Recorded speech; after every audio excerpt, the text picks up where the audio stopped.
I probably shouldn't tell you this because it's probably illegal or something like that. Hey, lies sell. There's that old adage that a lie will get around the world twice before the truth even puts its pants on. I just had no idea it paid so well. Okay, we're gonna start this thing off with a couple truths. Well, 2 truths and then some lies. A bunch of lies. And by the end of this video, I'm gonna tell you exactly what I did to quit my day job and make over $500,000 a year selling lies, and how you can implement some of my strategies to free yourself from the cubicle crunch if that's what you wanna do. Stick around to the end for the secret sauce. Okay, truth number 1, I quit my day job back in 2015 and I haven't looked back since. Truth number 2, I now run a business that generates over $500,000 in revenue and might just break the first $1 million by year end. And this is all due to selling lies. Before I get into the lie part, I should probably explain a little bit. You see, I come from a sort of techie background. Not like an original techie, I don't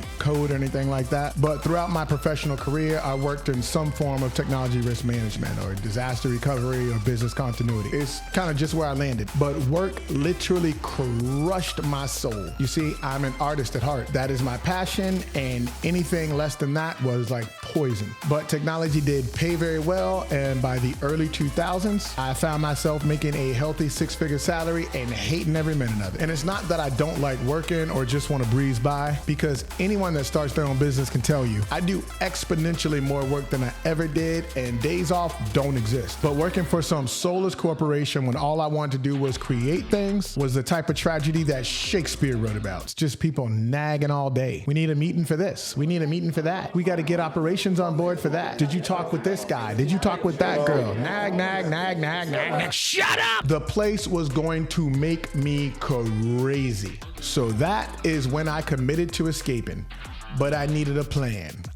I needed a great plan. You see, work, well, not all work, but work that you don't like is akin to being in Alcatraz or some other horrible prison. Now, people in prison or people that have been to prison may strongly disagree, but I actually think it's worse. You see, it's a prison of the mind. Not only that, but there's this illusion of freedom, but you're not free. At least in prison, you know the deal, but I've never been to prison, so I'm just talking. Either way, I was gonna break out. Now, I've always been a writer. I mean, I know that sounds cliche, but I've been writing stories since I could write. And the entire time I was working, I was starting books here and there and just never finishing them. You see, I wasn't really sure what type of writer I was. I just could write. I'll tell you now with no exaggeration, there's at least $2 million of annual salaries directly attributed to my resume writing skills. Now, if I had been smarter, I would have found a way to monetize that rather than doing resumes for free and writing people's college term papers. But eventually I realized that was it. That was my vehicle. Writing was gonna rescue me from the doldrums of corporate society. So I was gonna write a book. Sounds easy enough. I mean, after all, I've already told you I can write. How hard could a novel be? Very hard. Finishing it was hard enough. Selling it was damn near impossible. You know, looking back, it seems very obvious. At that point, I thought it worked like this. Write a great book and they will come. Well, first off, I didn't write a great book. I wrote a C- book at best, and even if it had been great, nobody was coming because nobody knew about it. You see, it's one thing to finish an 1,000-word short story or use some creative language on a resume, but it's something else to carry a congruent storyline through an entire novel. Not to mention, I didn't understand story structure. Well, I did, but I didn't know it. I'm gonna tell you a funny story. When I was in elementary school, I used to lie a lot, and I mean a lot, specifically in the 3rd grade. We would have these things, well, you'd come back from like a weekend or a long weekend, and they would go around the room and everybody would share what they did. Everybody would say, oh, you know, we went to the mall, or we visited my grandma in Orlando, whatever these kids did. Not me. I would always have these ridiculous stories that when I look back on it now, I think I was insane, but I would be like, you know, I hunted Wolverine in Alaska with my grandpa. I went scuba diving in Patagonia, or we rescued zebras in Africa. I don't know.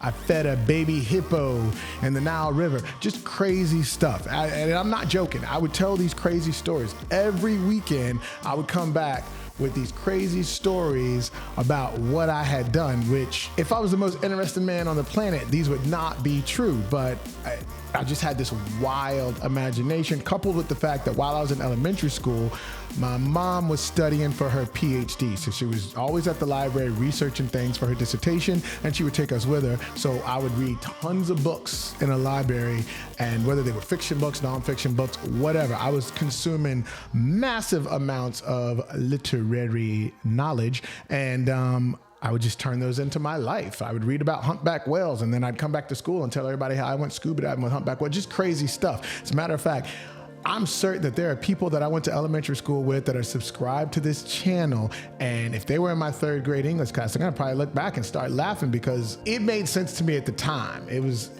Whatever. Anyway, the point is, my first novel was like the lies I told in 3rd grade, because at that point, my idea of a story was bigger is better. It's like the only part of storytelling or tension that I understood was raise the stakes, add more cowbell. Let's be honest, you could always use more cowbell. But I digress. Did I tell you that I could write? I was really committed to this author thing. So I learned a little bit about marketing, learned how to run promotions, learned how to run ads on Facebook. I kept pumping out poorly conceived stories. And by 2015, I was making just close enough to my salary that I was like, I'm out of here. So in 2015, I left my job and committed to full-time writing. It was much harder than I expected. I realized very quickly if I didn't want to go crawling back to work, I needed to improve my stories, improve my marketing, improve everything. And it took a while, but at some point, I realized this one thing, and it is the most important thing and has impacted my business trajectory like the invention of the internet. Sure, I'm writing stories and I'm trying to sell them, but what I'm really doing is selling lies. Every business, every interaction, every single thing you do, you are selling lies. And when I realized that and started applying story structure, not just to my books, but to my business and my life, that's when the notion of having a real company started to take shape. When you meet somebody for the first time, you're telling them a story. When you interview for a job, you're telling them a story. You're trying to sell a car, you're telling them a story. I don't care what it is you do. If you want to succeed, you need a good story. And the thing I'd been doing in the 3rd grade for fun became napalm for my success. Out of that single idea that there is story in everything, I have built a business that won't only provide security for me and my family, but in 2025, we are ramping up to hire a lot of people and someday take this thing public so I can show the world how corporations should really exist. I'm getting ahead of myself, but if you don't take anything else away from this video, take this. There is story in everything. And as humans, that's what we want. That's how we're programmed. That's why people love gossip. That's why everybody slows down when they drive by a crash. That's why instead of working, people gather around the water cooler or in the break room. It's like the modern day campfire. Since the invention of time, humans have longed for story. It's in our DNA.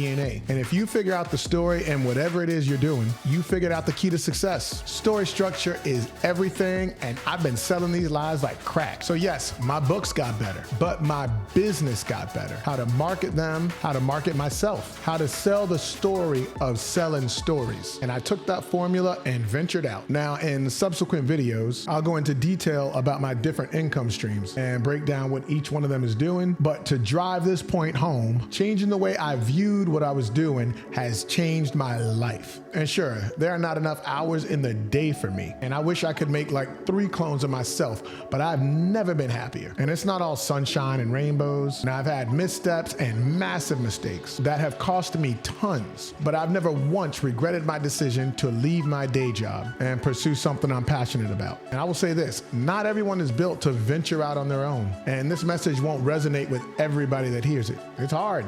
It's scary, and there are certainly no guarantees. But where in life can you really find a guarantee? And what would life be if you had a guarantee anyway? At the end of the day, I think the success formula is finding the intersection of aptitude and enjoyment. I literally just thought that up. Somebody gonna make that a meme or something. But that's it. Performance and passion.